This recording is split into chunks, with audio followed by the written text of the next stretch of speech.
One losing record. Welcome back in to the Sports Source. This segment brought to you by Safety Systems. No one in East Tennessee delivers the electronic and automated joy that Safety Systems can.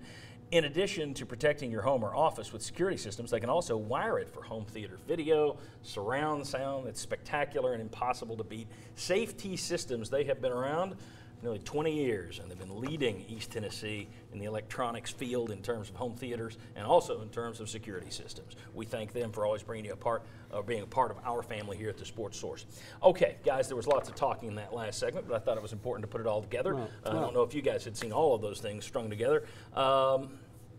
Demeanor, okay? Does it matter? Do you look at what Murray, Pollock said, and sort of Mason as well kind of chummed in there? He then steered it back toward a positive that Rick could have told him what to do, and he didn't. Do you think this is legitimate criticism that you will watch moving forward, or there are some people who say that's unfair to go there, shouldn't have said that in the setting they said it? Where do you come down on this stuff, guys? Everybody wants to do it at once. Who wants to go first? I think the criticism was, I think it was fair to an extent. I mean, obviously, if they've heard this stuff, you know, they're more than welcome, just like former players in this market do, to throw out, you know, what they hear about a guy that's no longer there. I understand that. I also think they're maybe jumping to some conclusions that I wouldn't necessarily reach based on that.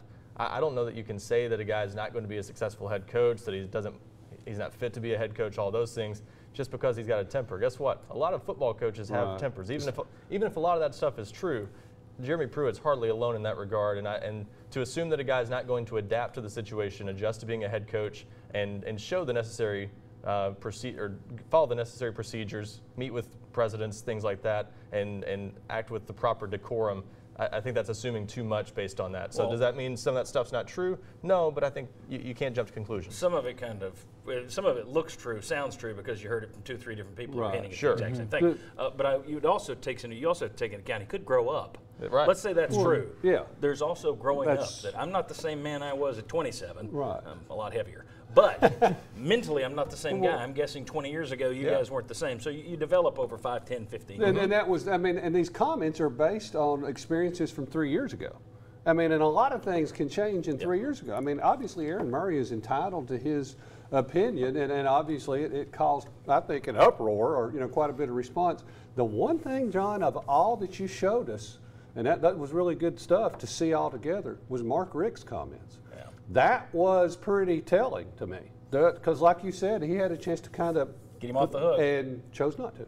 Yeah. There are a couple of observations from that I see. First off, he did show apparently more respect and was a better assistant perhaps at Alabama and at Florida State. Why? Well, he'd been around Saban, he respected Saban, he knew Saban's system, he knew it worked.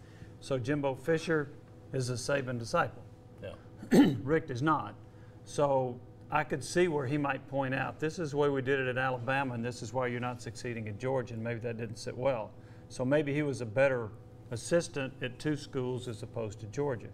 The other thing that you wonder about a little bit is Pruitt has been at programs that have been wildly successful while he's been assistant, right? Yes. So if Tennessee goes 5-7 or 6-6, how's he going to handle that? Well, when he was mad about the spring game, it was the one time he made a slip with a comment, and I don't know if he slipped or not, but some fans, not a majority or anything, but some fans were upset. He was upset with the way his team played. He said some of them quit. He was very forceful about it. Yeah. He kind of ripped, you know, it's like, what do you think about your MVP quarterback? Oh, he didn't look like that all spring. And then the comment about where were our fans?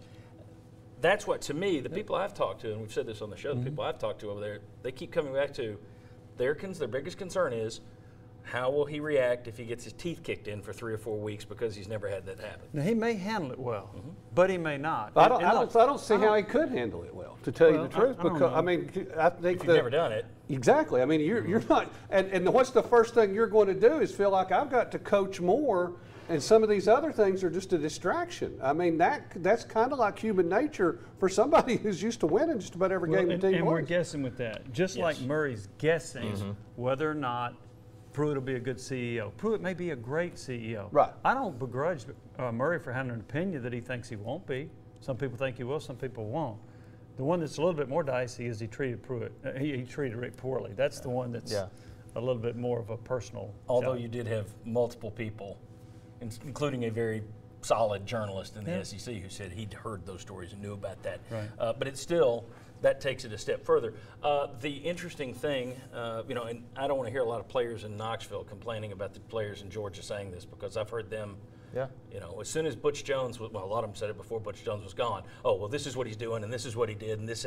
So anybody out there who's in the media that's a former Vol, careful to throw those stones, boys, because you're in a glass house. Aaron Murray and David Pollack do what you do. The thing that stood out to me is the two things that I wonder about, I think, will decide his future. How does he handle the early losses? And you would hope that if they're late losses, he's not going to have a long future. But in those early years, how does he handle losses? Also, what will his relationship with Philip Fulmer be?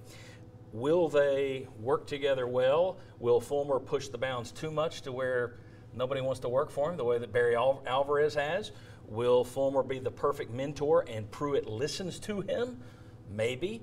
Does Fulmer have to step in and show his boundaries? But the question I would ask you is, if you've got two groups, Saban and Fisher over here, Mark Richt over here, who does Philip Fulmer's style of leadership, at least as a coach, fit more with? Rick. More so than. Now here's something interesting I thought that Pruitt said, and we'll see if he's sincere about this. He made the comment that Philip Fulmer, when Tennessee was winning at a high level, he knew why.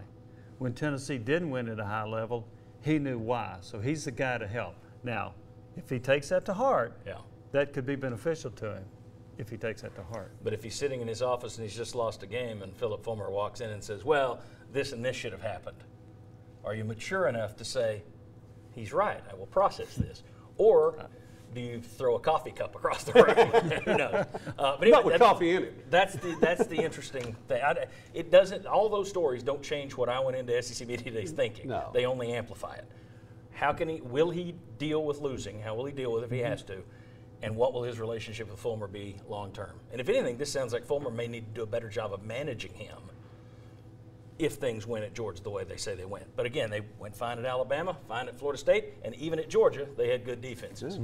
All right, gentlemen, when we come back, we're going to talk about some of the things Jeremy Pruitt did talk about down there at Media Days. That's Trey Smith, J.J. Peterson, Juwan Jennings, Ryan Thaxton, recruiting in state. You name it, he talked about it. We'll talk about that. Come on back on The Sports Source.